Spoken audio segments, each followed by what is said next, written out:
All right, thank you. This is hilarious. I don't know why, guys. I don't know. Should I just fix the internet? Yes, we call them. They're like, "Have you tried restarting the internet?" Yeah, no, I mean it restarts itself. It's kind of how it works.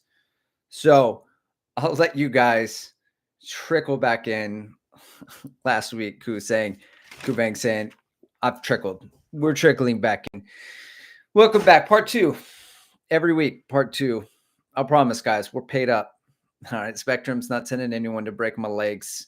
This is the second show. So I wish I could say that it helps the watch time hours, but Kuvang has trickled in once again. Thank you guys for trickling back in. I took a second because I had to write down all the questions. Whenever I restart the live stream, I lose all of the chat. So then there's people talking in the chat. And I didn't want to lose that. But Ken said something about my thoughts on training for like 85% effort. And we were just talking about this for what I've learned.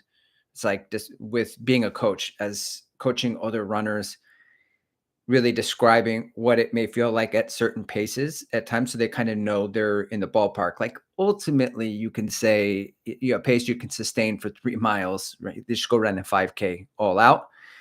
But you don't necessarily have to. I have found that it's helpful to say take 2 weeks in a 2-week build. That's kind of how I prescribe the training is 2 weeks at a time. We may have 1 week threshold run, 8 out of 10. The next week, half marathon, and then like 10K work in there, 1 week intervals, and then some mile pace, whatever, hill sprints. I'll get a gauge of where you're at and your fitness is at based on plot points, just looking at it. So you don't have to like risk injury. Just like, hey, I'm getting into running. Okay, just go run 3 miles as hard as you can, and then we'll know where you're at. But ultimately, a pace you could sustain for 40 minutes, an hour, you would just go run that, and then you would know. But kind of describing it. And what Ken was asking was, am I like last one, fast one, effort based? Like, how is it going? And to me, I always say you should have one in the tank. One of the things that I realized is in my training before I became a coach was that the stimulus required for me to get the aerobic gains was not as significant as I thought. I used to go to the well all the time, and I had my first coach was, like there were some really beefy workouts, and I was flattened, and I got faster. It worked for sure, right? And that was at the age of 40, 41. So, because Ken also asked over 35 years old. The age thing doesn't always factor in or matter. Like in my case, I'm little, I'm a short king, I'm rather athletic. I used to do CrossFit. I don't have a history of running, but yes, I got shin splints a couple times because I overdid it and I ran too much. But other than that, like I'm not fragile. I'm not going to break. Can I rebound as quick as when I was 20 years old? No, but I can handle the load. And my point is that you can leave a few in the tank. You can leave another rep, and you can go home, recover, get adaptations, get stronger, get faster, and come back. So there's no need to go crazy.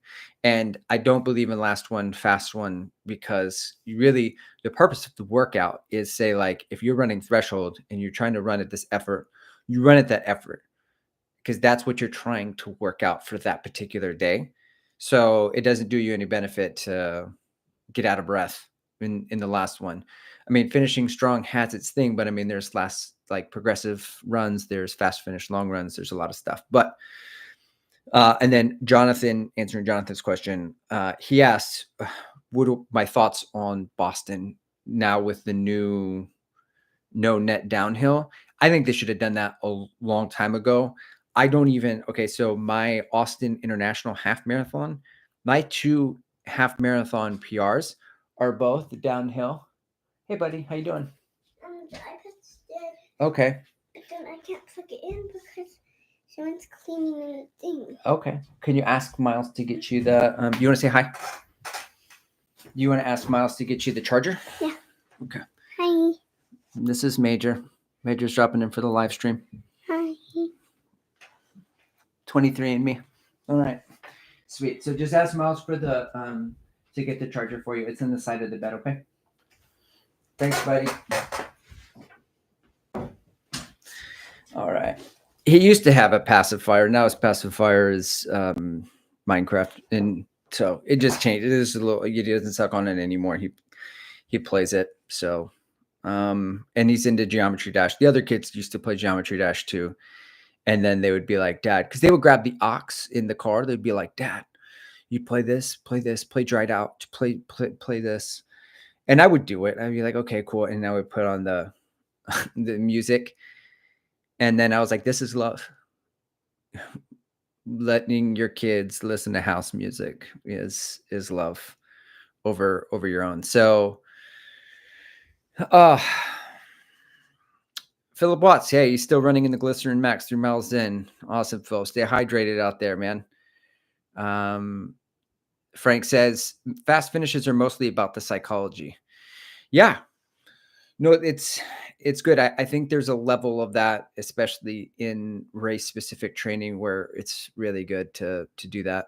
So, oh, you know what? Someone asked about a 2/3 workout, and I forgot to write that down. If you asked about a 2/3, so I like this 2/3 workout. It's essentially a race simulation. Instead of running, say 5 by a K with 2 minutes rest for a 5K, you would just run 2 miles at 5K pace. And then so you're not taking any breaks. And then you're also dialing in the pace and the feel of the race, just like race day. And then you get to that jumping off point where on race day, I mean, like you're 2/3 into the race, you want to quit. You're done. You're just like, I'm good.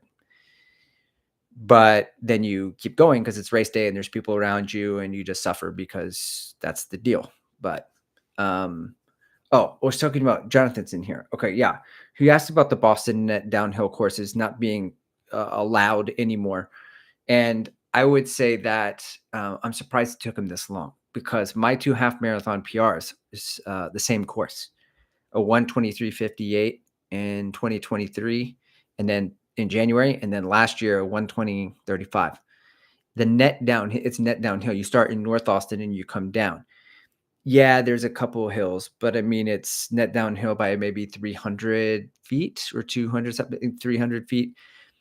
It doesn't, I feel like my grade adjusted pace, according to Strava, is like a few seconds faster per mile. I feel like shouldn't be legitimate. I mean, I crossed the distance at a certain time. My body went through space time. I can still say, yeah, I went from point A to point B in 120 whatever, but like GPS is 1:20:02, chip time is 1:20:35. But like I wouldn't, like I'm gonna run a more flat half marathon in Sugar Land in October, and I'm gonna like really to myself, that's kind of like my half marathon PR. So but especially because there's not as many seats for Boston, it just doesn't seem fair. Because I mean, downhill, you're running downhill is science. You're gonna run faster. So Kuvang says, lost my mojo, bailed on my run before it started. Got ready for the run and then went back to sleep. Fall block starts in a week and a half. Need to kick this funk. Advice for kicking the running slump.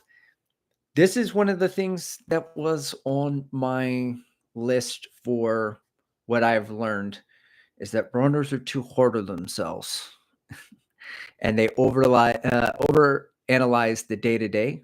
And not only are they faster than they give themselves credit for, but it's like similar things to this. It's like sometimes it's like you're exactly where you should be, right? Like sometimes it's like sleep. It's okay, right? Like now is not the time to go. Like your fall block starts in a week and a half. You're not even in the middle of your fall block. You haven't even started it. This is the time to rest up. This is the time to do it. Now, I cannot speak. I'm a morning person. So I've read from the internet. I don't know if it's true or not. The circadian rhythms are biological. So I'm a morning person. I get up early. I can't sleep in. If I go to sleep at midnight, I'm probably still going to get up at 6 or 7. That's it. I usually get up at 5. My wife is the opposite. She really struggles to get up in the morning. So she's like, know thyself and she tries to put her workout stuff after work because she knows she's not going to get up early and sneak it in. So there is, I don't know, Kuvang, are you a morning person, or are you like a later in the afternoon type of person? Are you a night person? Because you might find it better. I know it's tough because it's summer. It might, require a treadmill or something. But yeah, no, I've definitely fallen back asleep, even though I am a morning person. But I will also say, on the same note, Kuvang, one of the things that I've learned from runners is that I relate in so many ways to runners. And I thought, man, I need a third party. I need a coach. I've run best when I've had a coach. Other people don't need a coach. They could coach themselves, they were whatever, but I'm the kind of individual who thinks I know everything, a little bit of a know-it-all. And I've read books, I've seen enough YouTube, I'm writing my own training, but I'm not getting any faster. I could benefit from a third-party feedback loop. This is called therapy, guys. Everybody could benefit probably from therapy, but from running form to running training, oftentimes we're the last ones to find out. It's like, I mean, about everything. So my brother walked by me when I was 20, in my early 20s, my younger brother, and he made a comment. And I said, "What?" And he goes, "Yeah, well, your jeans were always too short, and I'm surprised you didn't work out your chest because your head's a little too big for your body." It's like, matter of fact, he wasn't coming at me, and I was like, "Why didn't you live with me, bro? Why didn't you ever say anything? Why didn't you say anything?" Oh, so to your point, Kuving, some people I have experienced are overreaching to the point where they're overtraining, but they don't know what's happening to them because they're not aware. And Joanna was talking about this on his video today about someone saying, maybe you're overtrained. And he's like, no, I'm not overtrained. Talk to my guy midlife. And I'll tell you, you would know if you're overtrained or not, because you're not getting good sleep at night. You may be waking up, you're depressed, you have anxiety, like your everything is just on high alert. You can't hold pace on even your easy runs. Everything's elevated. You're not motivated to run. You're exhausted. So I've seen this actually. And it's like, like a runner came to me and it was like sore, not motivated, not running. And a lot of times that perception is, well, I think I'm plateauing, because they've just tried and tried and tried and recharged and did like a marathon, recharged another marathon. And it's just like they're spent because they spent too long reaching without enough of a break. But they're the last ones to know. They need somebody to be like, hey, this is kind of what's going on with your body. It's not normal, because you get used to it as a runner. You get used to running for 2 hours. You get used to running 6-day weeks or 7-day weeks. And then it just kind of, you need that time to chill out. But to Joanna's point, like you get bigger gains when you're just starting, on the curve. But then it's like RPG games, fitness improvement, where I never played World of Warcraft, but I lost some friends to that game like 20 years ago or 15 years ago. They just like disappeared into their room for 6 months. And the whole idea behind it is that you take a wizard or like a knight or some fantasy character, and then you go on a quest and you kill people or things, whatever, creatures. You get points and you level up. You go like level 1, level 2, level 3, and you jump really quick. But then once you're at like level 50 or 76, it takes forever for you to go to level 77. And so that's like running. So you make all the bigger gains, and all you have to do is go for a run, just consistently periodize your, a little fast here, long run there, your aerobic fitness builds, and you get a lot faster. But eventually you're going to require a year of consistent training and periodization to get some gains, right? It becomes harder and harder to get those gains. You don't just level up every 3 months. until you maximize your full potential. And then you're like, okay, now I got to go train at altitude or get a shot in the ass in order to improve. I mean, it's going to take a while. So you just got to keep grinding. Matt Byers in here. This was the 2/3. For the 2/3 workout, do you like to do 1 set or 2 sets? I'm going to add these to my plan and set up 2 workouts, 2 by 2/3 5K and 1 by 2/3 10K. If multiple sets, how much recovery would you include? It is not multiple sets. So this is just like a race simulator where like you've built the training up into this point. Okay. Like you've starved yourself of oxygen. You've run, you are fit. You've been doing 5K workouts for 8 to 10 weeks or 8 weeks, however long. And you're a week and a half out, you pick your pace, you think that's your goal pace, and then you're going out for it and you're running it. You only get 2 miles. Okay, that's the difference, right? You're only getting just over 3K worth of work versus 5 by K where you're getting the full 5K worth of work. It's not about getting the equal amount of work in at that point. It's just like for more beginners and people who are like trying it on, because runners want to know, can I do that? Can I cross the distance? Can I hold that pace for that long? Can I do these things? It just seems so scary. And then I get all these breaks and whatever. It's like, hey, you know what? Like people who are super fit, they just go run a 5K. You run a 5K every week, you know. Usually they don't rip a full on 5K, but a lot of people do at park runs, you know, it's like once a month at least where they go all out. But some people do raise a hard 5K every single weekend.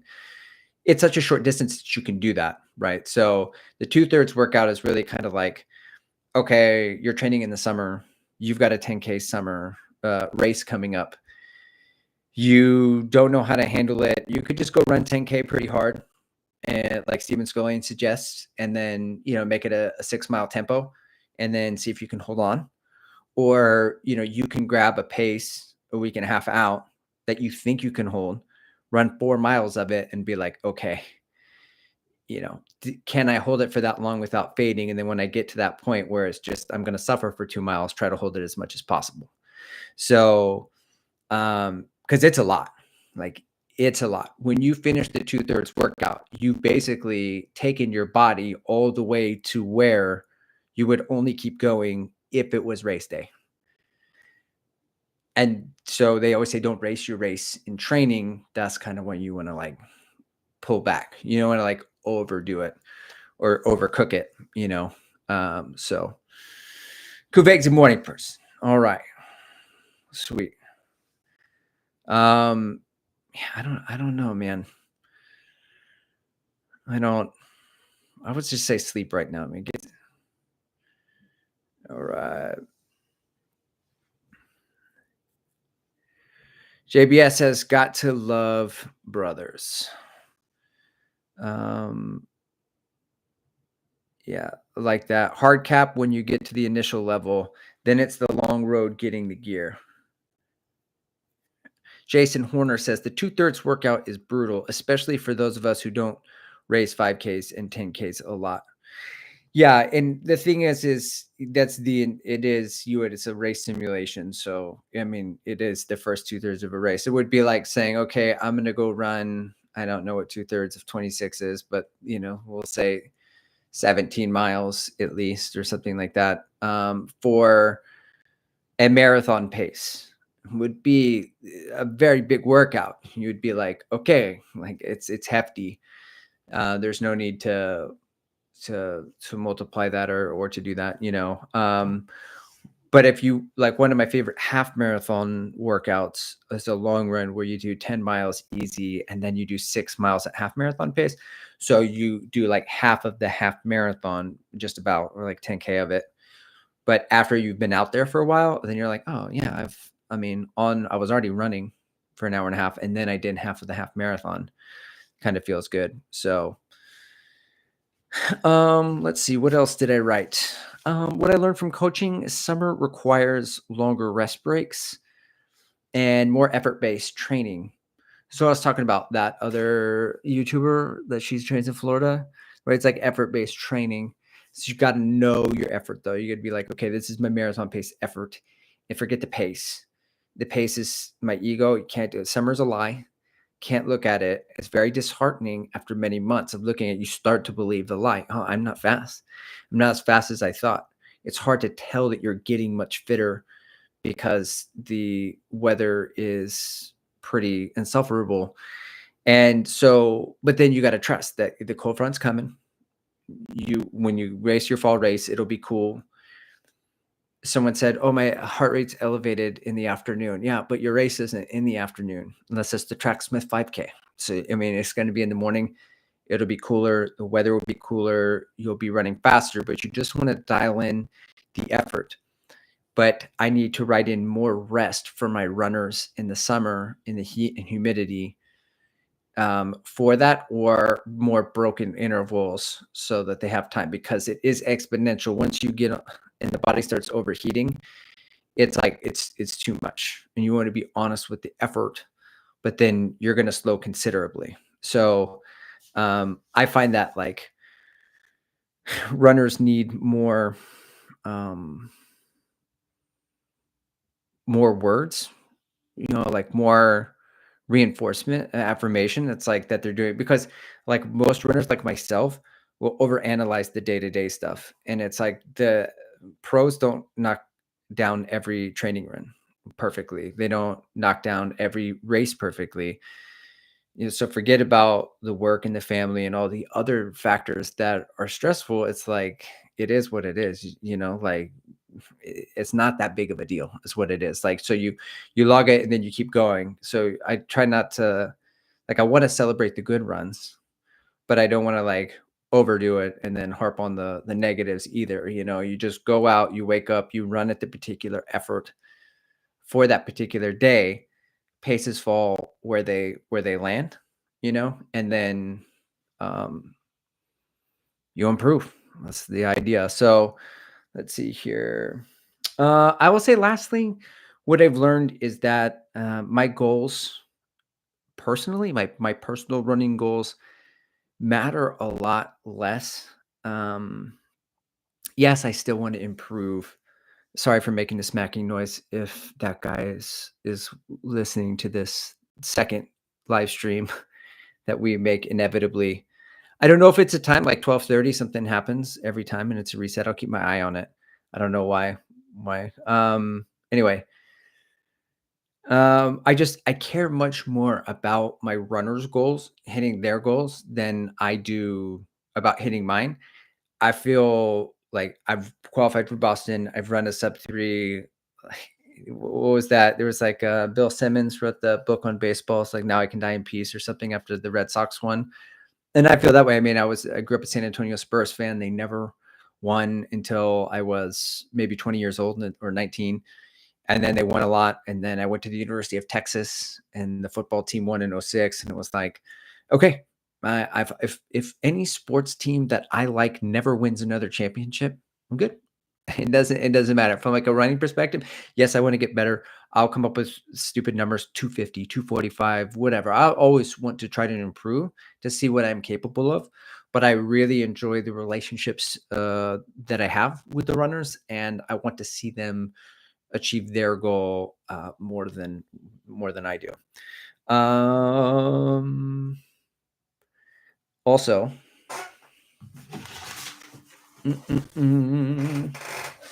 this is a box, guys. I never save boxes for this live stream because I never remember, and I just open it and then I'm like, oh yeah. And then I was like, yeah, but I'm not a box live stream guy. That's the goat. That's why he's the goated. He doesn't need a topic. He could just be like, all right, we're gonna open boxes from beginning to end. That's all I'm gonna do. You just tune in for an hour of unboxing and just look at all the boxes. All right. It would be really funny if this was just like an Amazon package. It's like pillowcases, curtain rods. Oh, wow. Wow, what'd you get? All right. Guys, there's only one company that sends me shoes. Though, I mean, I could get boxes from the Sepwell app. Oh, nice. Is Mizuno. It's Mizuno. We've got the Wave Rider. Wave Rider 29 in for testing. Looks a lot different than the 28. Looks 28 had a puck of Interzine next in the heel. And this looks like if they did do the dual foam, they put a much bigger portion right here for that. I think they lowered the drop. Brooks wasn't the only one who lowered the drop by 2 millimeters. This feels way more accessible and stable and wider. Wow, this looks like a completely different shoe than the 28. That's exciting. The Mizuno rep, he always teases out. He's like, wow, you like this one. You gotta see what's coming on the 30. It's like they're in transition. Mizuno is in transition, which is good. I like New Balance is in transition. It feels like some companies are a little slower Saucony. Maybe they're still making the same shoe or the same kind of thing, and like the updates won't be so much of an update. Maybe the running isn't the biggest priority for them. Whereas, like Nike's making moves now, which they weren't before. Puma's always innovating. Mizuno's definitely innovating, and the Neo Vista 2 has my Glizzy Max replacement. I still stand by what I say. It's a Max Neo Zen, and it's so soft. It's so soft and it's huge. It's massive. Like after a workout, I'm not one of those put on a shoe, warm up, take off the shoe, put on a race day shoe. I don't know what it is, but I know you guys don't care. I don't want to inconvenience your Strava feed where you're like, someone said, oh yeah, my thumbs are cramping. It's so tiring watching you. You're like, do the warm up. And then I get on there and I see so many people do that where they do warm up, the run, the cool down. They do 3 different runs because, if you're running in 3 different shoes, you want to log it. This is a nice upper, guys.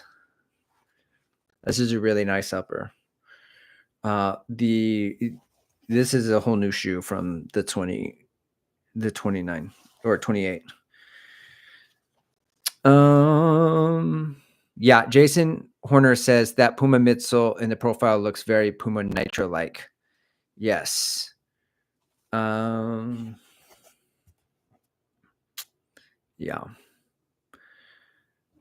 Outsole, there's a lot there, right? So this is the Mizuno Daily Trainer. You got the waffle pattern. It's kind of old school, but this would be in the Nike Peg category. The Ghost 17, the classic trainer, and then the Neo Zen is like the Nova Blast or the more premium daily trainer.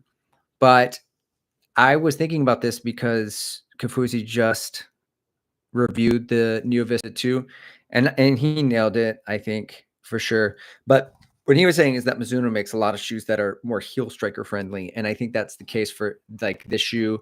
And I never tried the Wave Inspire, but their other line is all midfoot to me, from the Wave Rebellion Pro 2, the Wave Rebellion Pro 3, the Neo Vista. I feel like they're midfoot striker friendly. And then in the version 3 of the Wave Rebellion Pro, and also, I can't talk about the Pro Low yet, but it's all set back more than in the middle, because Skechers has something called Arch Fit. And before this year, it was very irksome. It was like a speed bump in the middle of your foot. And when you land, it would kind of jab. When I landed, it kind of jabbed up into my midfoot, and it was not comfortable. And I couldn't think when I was on my run. So the Skechers Razor 2, or I forget what it was, is the Skechers Max 2. The Razor XS. That was the last one I ran in, and or maybe the Max 6. Anyway, it's not important. But I retired from Skechers until they fixed the Arch Fit. And then apparently this year they did fix the Arch Fit. And now they've got all of those Aero Pace, Aero Burst, Aero this, Aero that shoes. And now it's not such a burden, but I know that I will not be able to run in all those shoes. Mizuno's has a slight speed bump also, but the Interzine Next is so soft that it's not irksome to my foot. I don't feel it jabbing up. And then also in the newer versions, they set it back to where it's at the point where if you have plantar fasciitis, a lot of times just by the heel, that's where I feel like the landing is. And then you go forward. I like big drop shoes though, which is why I can get on with Nike just fine. They have a lot of 8mm, 10mm drop shoes. Like the Nova Blast 1 from Asics is a 10mm drop shoe. I love that. And then progressively, as they evolved the Nova Blast, they did less drop and they put more foam in the forefoot. Then they put the little trampoline pad up there. But what I like from a big drop shoe is that when I land, I do feel like I'm being pushed forward and it has a very natural progression. It doesn't always feel like it. The drop can be deceiving depending on what's in the shoe. But I'm very excited to test this out because I don't have many of this type of shoe. This year, I decided I wanted to try Puma's Velocity, and that one got an update, and it's a little softer also. So it would be interesting to compare that to this shoe. And nobody would watch it because nobody cares about this kind of shoe because they're like the 880s. They're just kind of just a shoe. But I'm just a guy on the internet, so maybe I'm the guy to cover it. So Jason Horner said, I was just thinking, what if it's completely unrelated to running? Yeah, Aaron Davis isn't here. It's just toilet paper. Yeah, just a little TP. Aaron Davis, my ex-neighbor. Oh, my God. He's running in Arizona. He needed altitude training. Hope everything's going smooth, Aaron. All right. Yeah, Jason says the midsole in the profile looks very Puma Nitro-like. It does. And it feels like that. It's got some give. Not that my science-based durometer test used to that. SJD. Butter. 36. It's a durometer. JBS says a very healthy outlook as a coach. I'm sure your athletes will gain the benefits. Well, I hope so. That's the whole idea, But I would say it's so funny because people are in the comments. They're like, anytime I made a video, like I'm like, okay, this is what I did. This is how I did it. Like, so I can't tell you what to do, but I can tell you what I did. And then like, I'm going to make a Boston training video. So like how I trained for Boston and the hills that I ran, the type of hills and the hill training, right? I'm not saying that you should, or this is the only way, but it's like how I broke 3. And then inevitably it gets someone that's like, it's not that hard.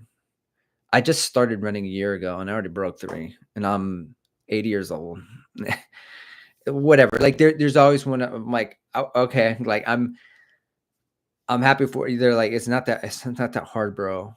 It's just everybody already knows this is science. It's this. It's like, yeah, I know. It's not rocket science. It's running science. How you put it together, it does matter. But they're like, I would imagine those runners are kind of in their new guy gains. So they're just like, if you go to the gym and you're starting to lift weights, you're going to make gains. You look at the weights and you're going to catch a pump, and it's going to be easy. It's hard to put on new muscle, but I mean, like you really, for the first few years, you're going to gain a lot. And it's going to be a lot harder. Like all those bodybuilders, if they're trying to add like the 18th little piece of tricep popping out, or like when they do squats, there's going to be like 10 times 520-pound squats. It's a lot of work for a little bit of gains. And that's why you see the pro athletes who've been running for 20 years training at altitude, and some of them taking shots in the ass, but not all of them. Frank says, I've seen heel strikers say they like the Wave Rebellion Pro, which is super weird. Well, yeah, Frank, something about that shoe is, I don't think the Wave Rebellion Pro 2 was very heel striker friendly. By moving it back in the 3, I feel you can get away with it if you are a heel striker. Like it's not completely like, oh, that's crazy. But it does seem kind of weird, like the Hoka CLX 1 2.0. Like if you land and then you got to come up over, but I guess it depends on where your weight is and then when, how you roll through it. I say this in the Nike video, guys, that's coming out on Friday. I think this is Nike rotation, but it's a tangent, but it's like there's 3 ways essentially a shoe is going to make you faster or boost your running economy or give you the feeling at least of propulsion. A bouncy foam for energy return, a responsive snap off the toe from a stiffening agent like a carbon plate or carbon rods, or the geometry of the shoe letting itself well, like the Evo SL. There's a Continental Drift or whatever it is. There's just a drop off from the midfoot where it just kind of rolls you forward. It's hard to kind of ease up. The combination of the Light Strike Pro and the geometry of the shoe make it very fast, right? The lightness of a shoe also can make you faster, but it doesn't necessarily feel like it's pushing you forward, right? You're still in control of that shoe if it's a racing flat or it's really lightweight. And so the Wave Rebellion Pro and the Hoka CLO X1 2.0 type of shoes tend to be geometry driven. And I don't think softness is a word that I mentioned right now. And soft doesn't really apply necessarily to feeling like I'm going faster, but the only company that's ever done it well, and this is my point in the video, spoiler alert for the tangent, is the Zoom X and the Vaporfly Next Percent 2. Is the way that the softness mutes the impact forces and is just bouncy enough and soft to move you along to the stiffening agent, then snaps you forward.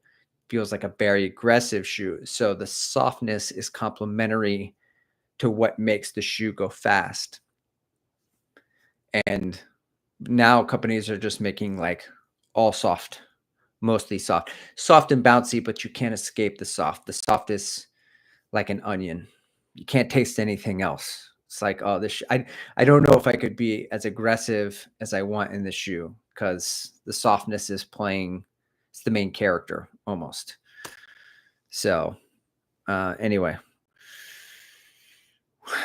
Frank says, once I decided to just go with the heel striking in the Go Run Racer 5, I liked it a lot more.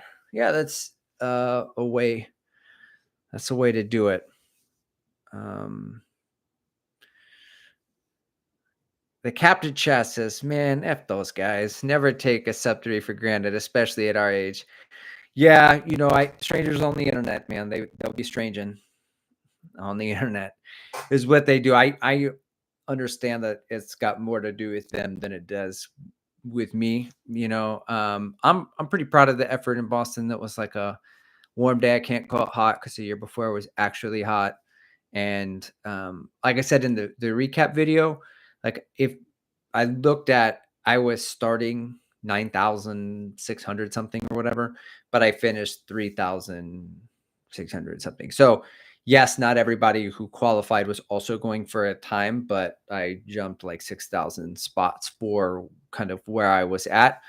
So, you know, I thought I did well for the day. So JBS has got to go for dinner. Happy running all. See you next week. Thanks for stopping in, JBS, from across the pond. Please check your schedule. That's my only British accent for the day. Also, I will be trying the Wave Sky. I don't know what number they're on. Oh man, we're way past one. The Wave Sky 9. I don't know. Anyway, Friday, there's a Nike video coming out for my Nike shoe rotation. And then I think that's kind of how I'll do Adidas and Mizuno. And that is like, I don't have a lot of time, so I'll just put all the shoes into one 15-minute video. Be on the lookout for that. Hit the bell notification if you can, so you get reminders, help launch it out there. I appreciate you guys stopping by, and I hope you had a great run today, surviving the summer. So see you next week for 2 live streams, no doubt.